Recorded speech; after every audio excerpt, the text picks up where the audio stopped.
¡Comenzamos! Hola, soy Adrián de la Cruz y te doy la bienvenida a una emisión más de Economía HD Podcast.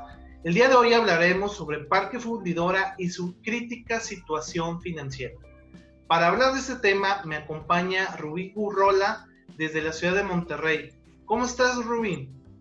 Muy bien, Jorge, gracias. Vamos a hablar de lo que parece ser la segunda quiebra de Fundidora. Si no vives en Monterrey o no has tenido la oportunidad de conocer este parque, te cuento un poco de su historia.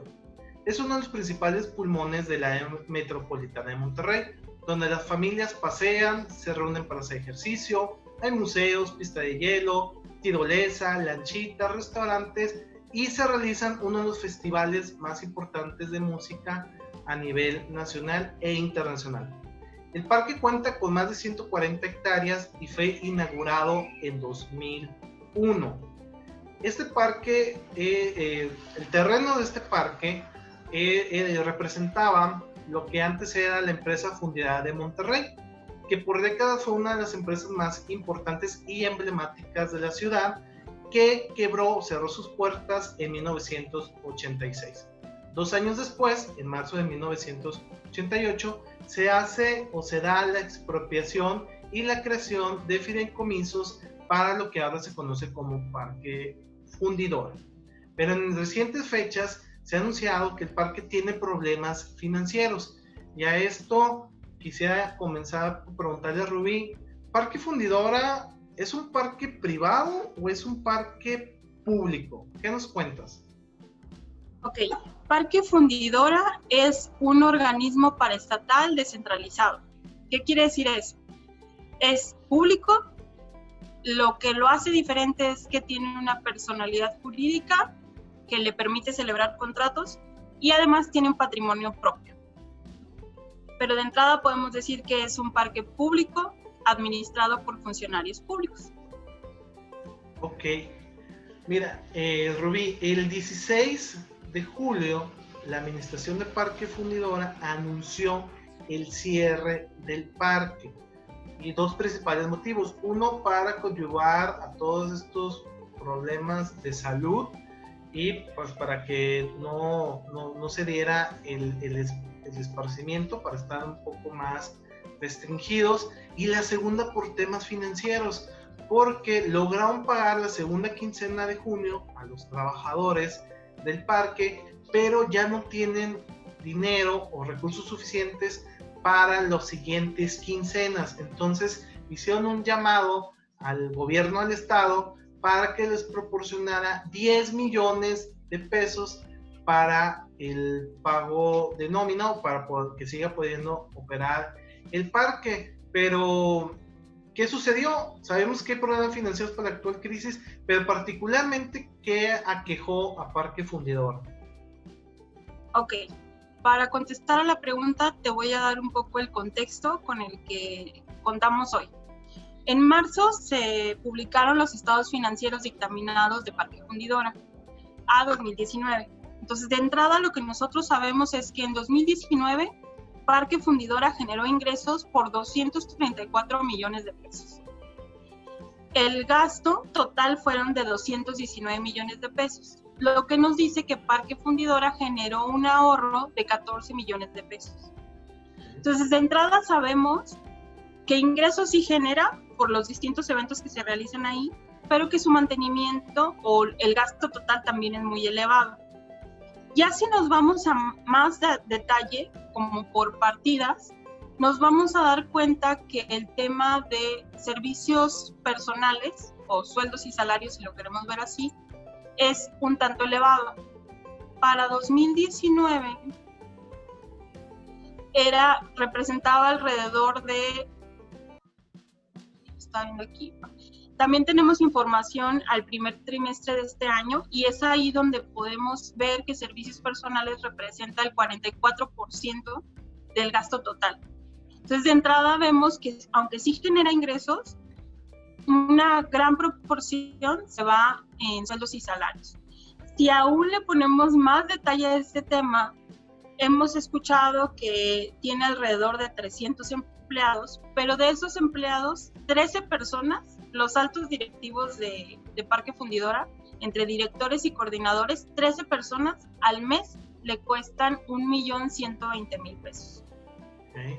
Entonces, de entrada podríamos decir que uno de los principales problemas financieros que tiene el parque es su estructura de costos.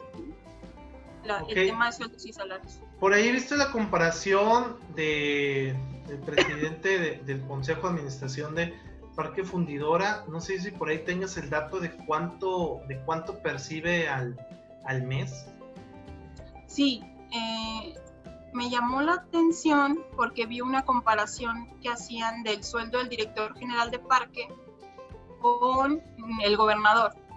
El director general gana 118,000 pesos con 118,059 pesos. Al mes es su salario bruto.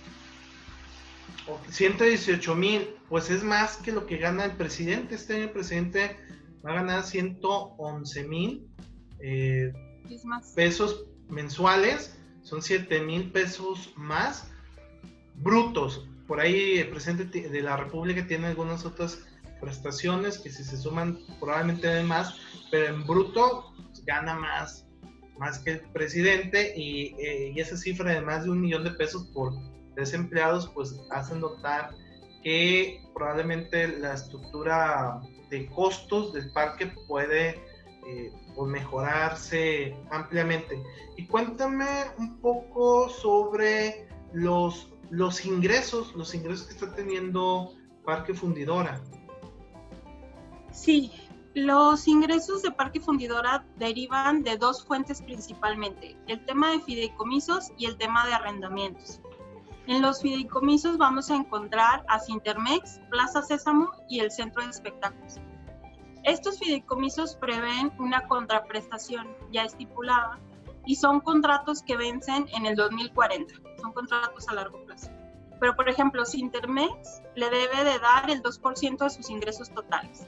Plaza Sésamo el 4.5% de sus ingresos totales y el Centro de Espectáculos el 10% de sus ingresos totales.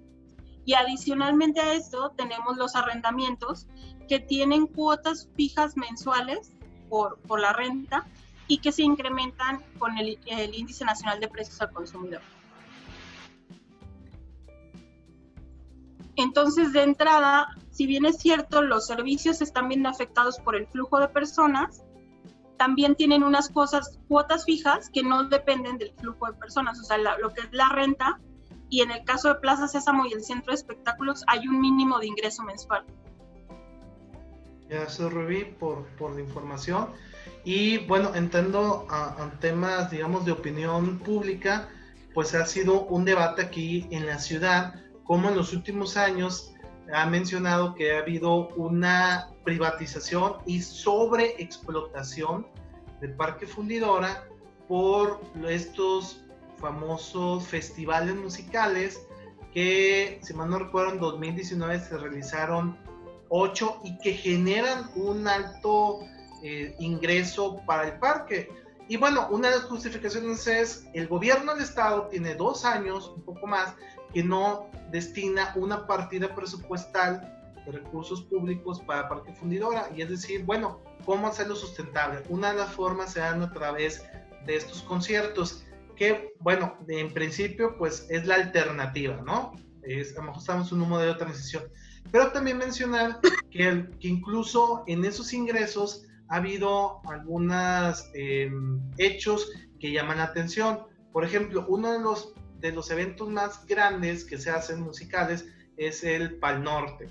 Y periódicos locales han estimado que ese evento puede genera hasta 470 millones de pesos, lo que indicaría que el parque más o menos le corresponderían unos 47 millones.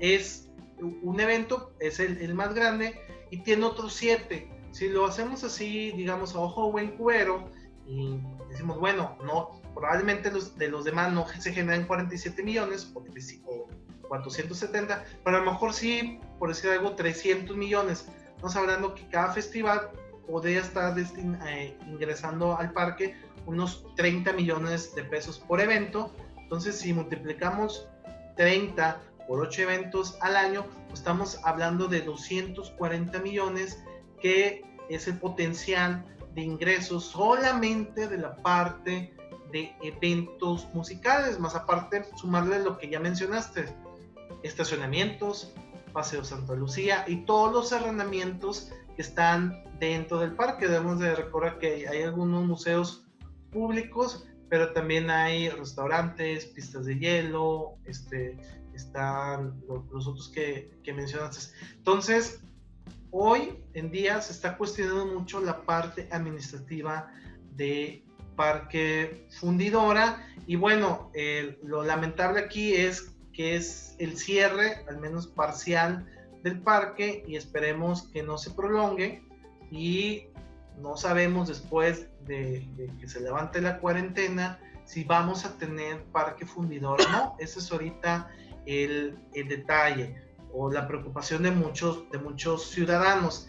Y ahora, ya para concluir como cierre, preguntarte, ¿quién es el ente o quién es el responsable de la supervisión del Parque Fundidora? Porque, bueno, ya tiene varios años con esta gestión, no es algo nuevo a nivel local, pero entonces, ¿quién es ahí el que debe de supervisarlo? Ok, hay varios funcionarios públicos. De entrada, el organismo debe de cuenta con un sistema con un consejo de administración, y dentro del consejo de administración hay funcionarios públicos. El principal está el gobernador, el tesorero, y además cuenta con una figura de comisario, y el comisario es quien debe vigilar el funcionamiento del organismo. Pero adicionalmente, al ser un ente público, está obligado a presentar sus estados financieros al Congreso del Estado. Entonces, los estados financieros del organismo también pasan por el ente fiscalizador del Congreso Estatal.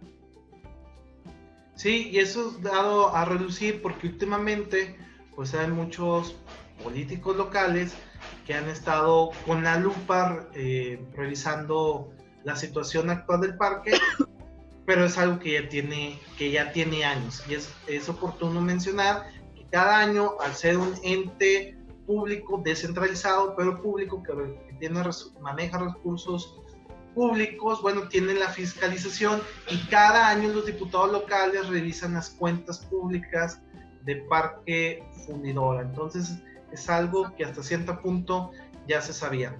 Y bueno, ya para concluir, no sé si quieras comentarnos algo más sobre la situación de Parque Fundidora. Pues solo creo que hay que estar muy atentos con el tema. Derivado de los contratos preexistentes, el Parque Fundidora cuenta con ingresos por estas cuotas fijas que están obligados a pagarle. Y por otro lado, pues el hecho de que pidan 10 millones de pesos para rescatar, en teoría, el funcionamiento del parque, llama la atención, porque si nosotros vemos el informe trimestral 2020, el parque gastó 24 millones de pesos en sueldos y salarios. Entonces, aún y cuando estábamos ya vislumbrando la crisis, no redujo esta partida, es más, proporcionalmente se incrementó. De los gastos en el trimestre representó el 64.5%. Entonces te hace preguntar, esos 10 millones, ¿de qué van a servir, ¿no? Si se redujeron las partidas de mantenimiento y inversión en el parque. Solamente serían para pagar nómina, entonces para lo que les alcanzaría una nómina de un poquito más de 8 millones. Exacto. En promedio con los datos trimestrales. Muy bien, Rubí, pues agradecer tu participación aquí e invitar a nuestros visitantes a que se suscriban al canal Economía HD Oficial en YouTube, y también que nos sigan en Facebook en la página de Economía HD.